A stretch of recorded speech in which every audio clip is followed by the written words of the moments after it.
அடிக்கடி டாக்ஸியில் பயணம் செய்பவரா?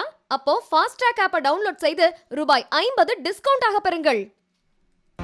வெள்ளத்தால் பாதிக்கப்பட்ட நெல்லை மற்றும் தூத்துக்குடி மாவட்டத்திற்கு நிவாரண உதவிகளை வழங்குவதற்காக நடிகர் விஜய் சென்றிருக்கிறார். இந்த அண்மை காட்சிகளை பார்த்து வருகிறோம். தென் மாவட்டங்களில் வெள்ளத்தால் மிக கடுமையாக பாதிக்கப்பட்ட தூத்துக்குடி மற்றும் நெல்லை மாவட்டங்களுக்கு நடிகர் விஜய் நலத்திட்ட உதவிகளை வழங்குவதற்காக சென்றிருக்கிறார். நேரில் அங்கு அவர் நலத்திட்ட உதவிகளை வழங்கிக் கொண்டிருக்கிறார். இந்த நேரலை காட்சிகளை நம்மால் பார்க்க முடிகிறது. விவரங்களோடு இணைந்திருக்கிறார் செய்தியாளர் சுந்தர மகேஷ். சுந்தர மகேஷ், நடிகர் விஜய் நலத்திட்ட உதவிகளை அங்க வழங்கிட்டு இருக்காங்க. எத்தனை பேருக்கு உதவிகள் வழங்கப்படுகிறது? அது குறித்த விவரங்கள். கார்த்திகா, நெல்லை மாவட்டத்தில் வெள்ளத்தால் பாதிக்கப்பட்ட நெல்லை தூத்துக்குடி மாவட்டத்தை சேர்ந்த சுமார் 1000 பேருக்கு நலத்திட்ட உதவிகளை வழங்குவதற்காக நடிகர் விஜய் இன்று தனியார் மகாலுக்கு வருகை தந்துள்ளார். தற்போது இந்த பகுதியில் இருந்த தூய்மை காவலர்கள் மற்றும் அவர்களிடம் அவர்களுக்கு உதவித்தொகைகளை வழங்கினார். அது போக தூத்துக்குடி மாவட்டத்தில் மின்சாரம் பாதிக்கப்பட்டு இழந்தவர்களுக்கு குடும்பத்தாருக்கு இழப்பீட்டு தொகை வழங்கினார். அதே போல் வீடுகளை இழந்த டவுன் உள்ளிட்ட பகுதிகளைச் சேர்ந்த சிலருக்கு நிவாரண உதவிகளை வழங்கினார். அதே போல் நிவாரண தொகையை காசோலையாக வழங்கினார். அதே போல அந்த பகுதியில் உயிரிழந்தவர்களின் சிலரின் குடும்பத்திற்கும் காசோலைகளை வழங்கினார். தொடர்ந்து 1000 பேருக்கு நிவாரண உதவிகள், அதாவது அரிசி, பருப்பு, காய்கறிகள் உள்ளிட்ட பல்வேறு பொருட்களை தற்போது வழங்குவதற்காக வைக்கப்பட்டுள்ளது. இதற்கு முன்பாக தற்போது வரை அவர் நிவாரண தொகைகளை வழங்கியுள்ளார். தற்போது நிவாரண பொருட்களை வழங்குவதற்காக அவர் மேடையிலே உள்ளார்.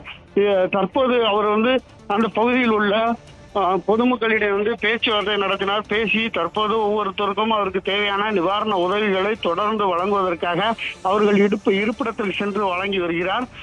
வரிசையாக நிறுத்தப்படாமல் அவர்கள் அமர்ந்தவாறு அமர வைக்கப்பட்டு அவர்கள் இருப்பிடத்திற்கு சென்று அந்த நிவாரண உதவிகளை அவர் வழங்குகிறார். இந்த சூழ்நிலையில் அந்த பகுதியில் ஏற்கனவே உள்ளே வருவதற்கு அவர் மிகவும் சிரமப்பட்ட சூழ்நிலையில் அதிகமான ரசிகர்கள் மண்டபத்திற்கு வெளியே காத்திருக்கக்கூடிய சூழ்நிலையும் உள்ளது. இந்த பகுதிகளுக்குள், அதாவது மண்டப வளாகத்திற்குள் நிவாரண டோக்கன்கள் வைத்திருப்பவர்கள் மட்டுமே அனுமதிக்கப்பட்டுள்ள நிலையில் அவரை காண்பதற்காக பல்வேறு பொதுமக்கள் கூட்டமாக பொதுமக்களும் ரசிகர்களும் மண்டபத்திற்கு வெளியே காத்திருந்தனர். பின்பக்கம் வழியாக விஜய் மண்டபத்திற்குள் நுழைந்தார். முன்பக்கம் வர முடியாத சூழ்நிலை உருவானது. தற்போது அவர் அந்த 1000 பேருக்கு நிவாரண உதவிகளான நிவாரண பொருட்களை வழங்கி வருகிறார். பின்னர் இந்த பகுதியில் ஒரு 1500 பேருக்கு உணவுகள், ஒரு 21 வகையான உணவுகள் சமைக்கப்பட்டுள்ளது. அவர்களுக்கு உணவுகளையும் வழங்க உள்ளார். இந்த உணவுகள் அவருடன் சேர்ந்து உண்ணுவதற்கும் வாய்ப்பு இருப்பதற்காக கூறப்படுகிறது. தொடர்ந்து சில இடங்களை பார்வையிடுவதற்கும் வாய்ப்பு இருப்பதற்காக கூறப்படுகிறது. கார்த்திகா. சுந்தர மகேஷ், தற்பொழுது அங்க இருக்கக்கூடிய மக்களுக்கு அவர்களுடைய இருப்பிடத்திற்கே சென்று விஜய் நிவாரண உதவிகளை வழங்குறத நம்மால பார்க்க முடிகிறது. ஏற்கனவே சென்னையிலையும் இதே போல ஒரு நிகழ்ச்சி நடந்தது. கல்வி உதவிகளை வழங்குறதுக்கான ஒரு நிகழ்ச்சியும் நடந்தது. தற்பொழுது இந்த நிகழ்ச்சியில அங்க இருக்கக்கூடிய மக்களை கட்டுப்படுத்துறதுக்கான நடவடிக்கைகள் எப்படி எடுத்திருக்கிறாங்க? பாதுகாப்பு பணியெல்லாம் எப்படி செஞ்சிருக்கிறாங்க? இந்த பகுதியில் ஏற்கனவே உள்ளே வர முடியாதவாறு அவரது வாகனம் உள்ளே வர முடியாத அளவிற்கே ரசிகர்கள் குவிந்திருந்தனர். தொடர்ந்து காவல்துறையினர் மற்றும் தனியார் பாதுகாப்பு துறையினர் அந்த பாதுகாப்பு ஏற்பாடுகளை செய்து மண்டப வளாகத்திற்குள் வர வைத்தனர். தொடர்ந்து மண்டப வளாகத்தில் முன்பக்கம் வழியாக செல்வதாகவே முதல் திட்டம் இருந்தது. அதன் வழியாக வரும்போது அவரால் உள்ளே நுழைய முடியாத அளவிற்கு கூட்டம் கூடியதால் திடீரென வாகனத்தில் பின்பக்கம் வழியாக விட்டு அவர் வாகனம் மூலமாக மண்டபத்திற்குள் நுழைந்தால் தற்போது அவர் நிவாரண உதவிகளை 1000 பேருக்கும் வரிசையாக அமர வைக்கப்பட்டு அவர்கள் எழுந்து அந்த நிவாரண பொருட்கள் அருகே அவரே சென்று அவர்கள் அந்த நிவாரண பொருட்களை வழங்குவதை நம்மால் காண முடிகிறது. அதுவரை அந்த பகுதியில் மக்கள் கூட்டம், அதாவது மற்றவர்கள் எழுந்து முன்னே வராதவாறு பாதுகாப்பு ஏற்பாடுகளை அங்கு தனியார் பாதுகாப்பு துறையினரும் அது போக அந்த ரசிகர் மன்றத்தினரும் செய்து வருகின்றனர். கார்த்திகா. சுந்தர மகேஷ், முந்தைய காலங்களில் விஜய் மக்கள் இயக்க நிர்வாகிகள் இந்த மாதிரியான நிறைய பணிகளில் ஈடுபடுவாங்க. தற்பொழுது விஜய் நேரடியாகவே போய் இந்த மாதிரியான பணிகளில் ஈடுபடுறார். ஏற்கனவே சென்னையில வெள்ளம் வந்தப்போ அவர் இந்த மாதிரியான ஒரு விஷயம் செய்யல. ஆனா தென் மாவட்டங்களுக்கு அவர் நேரடியா போயிருக்கார். இது என்ன மாதிரியான விஷயங்கள் அப்படின்றத நம்ம புரிஞ்சுக்கலாம்? அதாவது சென்னை பெருவெள்ள பாதிப்பின் போது நடிகர் விஜய் மக்கள் மன்றத்தினர் வந்து அங்கு ஏற்கனவே நிவாரணப் பணிகளில் உடனடியாக இறங்கி அங்குள்ள பணிகளை வந்து உடனடியாக செய்தனர். பல்வேறு பகுதிகளுக்கு நிவாரண பொருட்களையும் வந்து விஜய் ரசிகர் மன்றத்தினர் வந்து அனுப்பியதை வந்து நாம் பார்த்தோம்.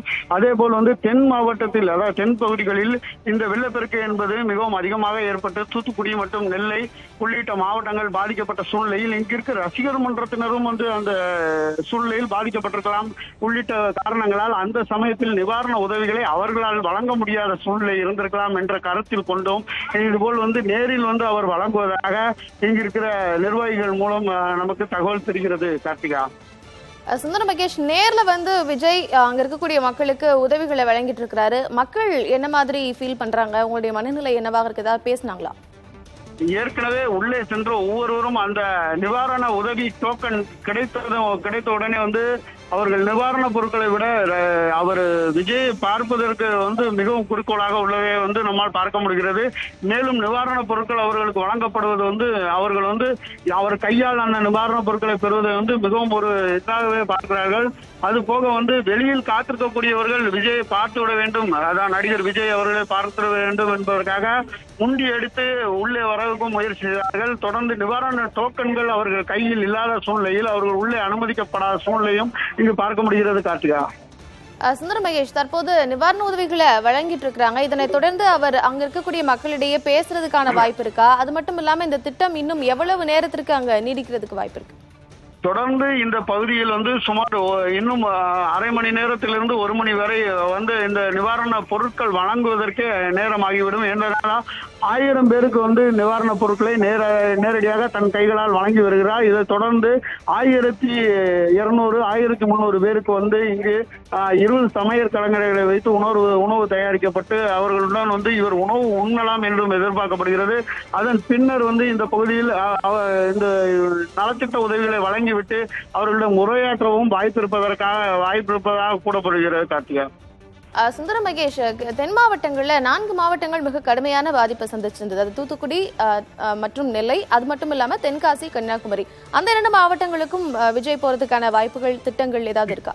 அதாவது ஏற்கனவே சொன்னபடி இந்த 4 மாவட்டத்தை சேர்ந்த ரசிகர் மன்றத்தினருக்கும் அறிவுறுத்தப்பட்டு அவர்கள் 4 மாவட்டத்தை சேர்ந்த, அதாவது இது வந்து 2 மாவட்டங்கள் மட்டும் இல்லாமல் 4 மாவட்டத்திலும், அதாவது தென்காசி மாவட்டம், கன்னியாகுமரி மாவட்டத்திலும் பாதிக்கப்பட்டவர்கள் இருந்தால் அவர்களுக்கும் இந்த டோக்கன்கள் வழங்கப்பட்டுள்ளதாக கூறப்படுகிறது. இந்த 4 மாவட்டத்திலும் பாதிக்கப்பட்ட மக்களுக்கு வந்து தொடர்ந்து இந்த நிவாரணங்கள் வழங்கிவிட வேண்டும், சரியான நபர்களை தேர்ந்தெடுக்க வேண்டும் என்பதற்காக முன்கூட்டியே ரசிகர் மன்றத்தினருக்கு அறிவுறுத்தப்பட்டு அவர்களுக்கு வந்து டோக்கன் வழங்கப்பட்டுள்ளது. அதன் மூலம் வந்து அவர்கள் வந்து 4 மாவட்டத்தை சேர்ந்த பயனாளிகளையும் ஒரே இடத்தில் சந்தித்து, அதாவது தனித்தனியாக சென்றால் அவர்களுக்கு நிவாரண தொகை சரியாக வழங்க முடியாது, நிவாரண உதவிகளும் கிடைப்பதில் சிக்கல் ஏற்படலாம் என்பதற்காகவும் கூடக்கூடிய ரசிகர் கூட்டங்களில் வந்து சிக்கலாம் என்ற காரணத்திற்காகவும் வந்து ஒரே மண்டபத்திற்கு வரவழைத்து அவர்களுக்கு வந்து இந்த நிவாரண உதவிகளை வழங்க வேண்டும் என்பதற்காக இந்த மண்டபத்தை தேர்ந்தெடுத்து இந்த பகுதிக்கு வரவைத்து அவர்களுக்கு நிவாரண உதவிகள் தற்போது வழங்கப்பட்டு வருகிறது. கார்த்திகா, சுந்தர மகேஷ், இந்த வெள்ளத்தினால பாதிக்கப்பட்டிருக்கக்கூடிய மக்கள் இப்போ வாங்கிட்டு இருக்க இந்த நிவாரண உதவிகளை வாங்கிட்டு இருக்கக்கூடிய மக்கள் எதன் அடிப்படையில தேர்ந்தெடுக்கப்பட்டிருக்கிறாங்க? அவங்களுக்கான தேர்ந்தெடுக்கப்படக்கூடிய நடைமுறைகள் ஏதேனும் விஜய் மக்கள் இயக்கத்தினருக்கு அறிவுறுத்தப்பட்டிருந்ததா? ஏற்கனவே முன்னதாகவே அவர்கள் பாதிக்கப்பட்ட பகுதிகளில் அந்த விஜய் ரசிகர் மன்றத்தினரும் விஜய் மக்கள் இயக்கத்தினர் தொடர்ந்து அந்த பகுதிகளுக்கு சென்று பார்வையிட்டனர். அந்த நிகழ்வின் பேரில் வந்து ஒவ்வொரு ரசிகர் மன்றத்தினருக்கும் அறிவுறுத்தப்பட்டு அவர்கள் மூலமாகவே இது வந்து தேர்வு என்பது நடைபெற்றுள்ளது. அந்த தேர்வு நடைபெற்ற உடனடியாக அவர்களுக்கு வந்து டோக்கன் வழங்கப்பட்டு அதன் மூலம் வந்து தற்போது அந்த டோக்கன் வழங்கப்பட்டவர்களை வந்து தேர்வு செய்து அவர்களை அழைத்து வரப்பட்டு அவர்கள் வந்து இந்த பகுதிக்கு மண்டபத்திற்கு கொண்டு வரப்பட்டு அவர்களுக்கு வந்து நிவாரண உதவிகள் வந்து வழங்கப்பட்டு வருகிறது. கார்த்திகா, நடிகர் விஜய் வெள்ளத்தால் பாதிக்கப்பட்டிருக்கக்கூடிய தூத்துக்குடி மற்றும் நெல்லை மாவட்ட மக்களுக்கு நிவாரண உதவிகளை வழங்கி வருகிறார். ஏற்கனவே 2018 ஸ்டெர்லைட் துப்பாக்கிச் சூட்டில் இறந்தோர்களின் குடும்பத்தினரை நேரில் சந்தித்து அவர் ஆறுதல் கூறியிருக்கிறார். தற்பொழுது மீண்டும் தென் மாவட்டங்களுக்கு வந்து பாதிக்கப்பட்ட மக்களை நேரில் சந்தித்து நிவாரண உதவிகளை வழங்கி இருக்கிறார். இருக்கக்கூடிய மக்கள் மிகுந்த மகிழ்வோடு அந்த நிவாரண உதவிகளை பெற்றுக்கொள்ளக்கூடிய காட்சிகளையும் நாம் பார்த்துக் கொண்டிருக்கிறோம். விவரங்களை வழங்கியமைக்கு நன்றி சுந்தர மகேஷ். மீண்டும் தொடரலாம். அடிக்கடி டாக்ஸியில் பயணம் செய்பவரா? அப்போ ஃபாஸ்ட் ட்ராக் ஆப்பை டவுன்லோட் செய்து ரூபாய் 50 டிஸ்கவுண்ட் ஆக பெறுங்கள்.